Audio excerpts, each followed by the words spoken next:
Parler de ce livre CD, ce livre disque, Le Retour du Loup. François Morel, Alexandros Marqueas, c'est votre projet. Et c'est bien sûr une super idée de cadeau pour les enfants pour Noël qui approche à grands pas.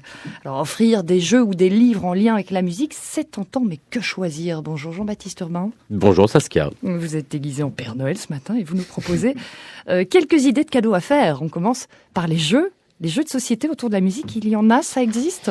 Oui, j'ai bien compris que vous aviez un goût prononcé pour les jeux de société. Je ne crois pas faire une partie de Monopoly avec vous, mais Alain Stoffen, qui est prof de piano dans les Hauts-de-Seine, est en train de réfléchir à un jeu de plateau autour du rythme, un jeu qui serait donc en même temps un instrument pédagogique. Et c'est déjà le cas depuis quelques années avec ce jeu de cartes qu'il a inventé. Ça s'appelle Drôle de notes. Il est en vente par correspondance, 20 €.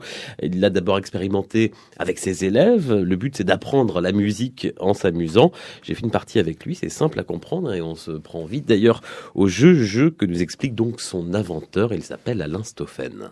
C'est un jeu qui se joue soit à un enfant contre un adulte, soit à deux enfants contre un adulte. C'est un jeu de cartes très simple qui est basé sur une des mécaniques les plus populaires de jeu de cartes qui est celle de la défausse comme on trouve par exemple dans le Uno. Et l'idée est la suivante, c'est-à-dire qu'on va distribuer un certain nombre de cartes à chaque joueur et il faut s'en débarrasser le plus vite possible. Donc l'objectif c'est de reconnaître sans le moindre problème l'ensemble des notes en clé de sol et en clé de fa.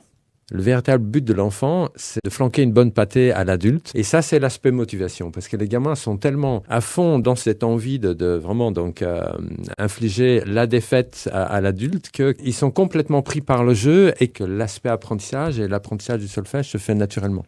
Voilà, Drôle de notes, jeu de cartes en vente par correspondance dont vient de s'emparer François Morel. Et si ça vous intéresse, vous tapez Drôle de notes sur Internet et vous trouverez. François Morel, vous vous sentez très doué pour ce jeu de cartes? Pas trop. Il faudra que je vous explique la règle du jeu. On va continuer le reportage, comme ça vous pouvez vous entraîner.